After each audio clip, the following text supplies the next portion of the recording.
दोस्तों आज जो हम पढ़ने वाले हैं वो है उपसहसंयोजक यौगिक यानी कोऑर्डिनेशन केमिस्ट्री बोल सकते हैं, कोऑर्डिनेशन कंपाउंड बोल सकते हैं। हम बात करें क्लास 12 की चैप्टर नंबर 5 की हम बात कर रहे हैं। देखें तो फर्स्ट बुक में जो चैप्टर नंबर 5 है वो उपसहसंयोजक यौगिक है और ये मैं स्टार्ट कर रहा हूँ स्टार्टिंग से ताकि आपको इजीली समझ में आए और जितनी भी वीडियोस हैं वो आती रहेगी one by one, lecture 1, lecture 2, lecture 3 ऐसे करके। तो सबसे पहले मैं जो टॉपिक शुरू कर रहा हूँ उपसहसंयोजक यौगिक में वो है डबल सॉल्ट। डबल सॉल्ट का मतलब होता है द्वित लवण।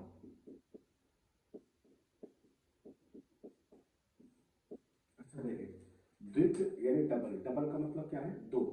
तो जब तुम दो लवण को आपस में मिक्स करोगे तो मिक्स करने के बाद जो बनेगा उसे हम क्या बोलेंगे? द्वित लवण बोलेंगे। जैसे एग्जाम्पल की बात करें तो हमारे पास है फिटकरी। फिटकरी क्या होती है?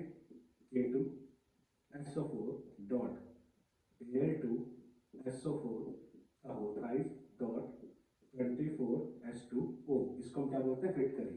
इस फिटकरी में एक लवण तो ये है और एक लवण ये है, यानी दो लवण को मिक्स करने के बाद क्या बनेगा? द्वित लवण बनेगा। अच्छा एक और बात, इस फिटकरी की बात करते हैं तो हमने इस फिटकरी को ब्रेक किया, यानी इस फिटकरी को हमने तोड़ा। तो तोड़ने के बाद क्या बनेगा? देखें, ये जो डॉट है इसका मतलब होता है गुणा यानी इनटू। तो ये डॉट हट जाएंगे और बीच में क्या आ जाएगा? प्लस आ जाएगा, यानी K2SO4 बनेगा प्लस Al2SO4 का होल राइज बनेगा प्लस 24H2O बनेगा। अब करना क्या है? मान के चले मैं फर्दर यानी आगे इनको फिर से दोबारा ब्रेक करना चाहूँ तो K2SO4 कैसे टूटता है सबको पता है, 2K प्लस और SO4 2 माइनस। ऐसी एल्यूमिनियम सल्फेट को ब्रेक करें तो 2Al3 प्लस और 3SO4 2 माइनस। बाकी पानी सबको पता है H प्लस और OH माइनस में ब्रेक होता है। अच्छा भैया ध्यान से देखें, पोटेशियम सल्फेट को ब्रेक करने के बाद ये बना और एल्यूमिनियम सल्फेट को ब्रेक करने के बाद ये बना। यहाँ पे हर आयन कैसा है? अलग अलग है। इसका मतलब है डबल सॉल्ट यानी द्वित लवण में मैं अलग अलग आयन का टेस्ट यानी परीक्षण कर सकता हूँ। ये इसकी फेमस चीजें जो आपको याद रखनी है। कभी कभी आता है द्वित लवण और संकुल लवण में अंतर क्या है, तो अंतर के लिए हम ये वाला पॉइंट का यूज करते हैं कि द्वित लवण में हर एक आयन अलग अलग परीक्षण देता है जबकि संकुल यौगिक में हर एक आयन अलग अलग परीक्षण नहीं देता। तो ये हमारे पास हो गया द्वित लवण। इसके बाद देखें सेकंड, संकुल यौगिक या लवण बोल सकते हैं, यानी संकुल लवण। तो संकुल यौगिक का मतलब क्या है? देखें, जैसे हमारे पास है पोटेशियम साइनाइड प्लस FeCl का होल ट्वाइस। यहाँ मैंने KCl ले लिए 4। तब देखें टोटल की बात करें तो K हमारे पास 4 है तो ये K4 हो गया।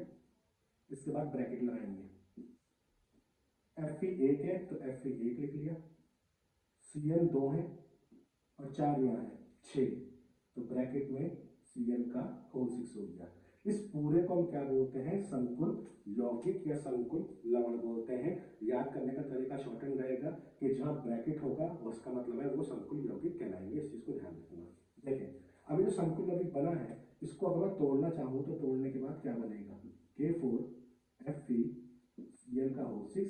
इसको मैंने ब्रेक किया तो क्या बन गया? 4K प्लस प्लस FeCl का होल 6। अब देखें यहाँ पोटेशियम 4 पे तो एक पोटेशियम पे है प्लस का 1 चार्ज, तो 4 पोटेशियम पे प्लस का 4 हो गया। अगर इस पे प्लस का 4 होगा तो उस पूरे पे माइनस का 4 होगा। इस चीज को ध्यान रखना, यानी जितना प्लस होता है उतना क्या होता है? हमारे पास माइनस होता है। अब देखें यार पोटेशियम आयन हमें मिल गया अलग। अब मैं चाहता हूँ Fe अलग हो जाए और Cl अलग हो जाए, यानी जैसे ये आयन अलग अलग हुए हैं वैसे ये दोनों भी अलग अलग हो जाए। तो ध्यान रखना कि जब हमारे पास कोई संकुल यौगिक बनता है तो उसमें आयन यानी जो ब्रैकेट के अंदर वाले हैं ये ब्रेक यानी टूटते नहीं है, और अगर टूटेंगे नहीं इसका मतलब ये दोनों अलग अलग टेस्ट नहीं देंगे। अगर टेस्ट की बात करते हैं यानी परीक्षण की बात करते हैं तो ये दोनों का परीक्षण एक साथ होगा।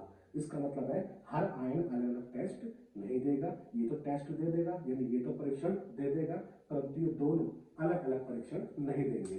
इसका मतलब है संकुल यौगिक या संकुल लवण में हर आयन अलग अलग परीक्षण नहीं देता है जबकि द्वित लवण में हर आयन अलग अलग परीक्षण देता है। तो आई होप यहाँ तक आपको वीडियो समझ में आई होगी।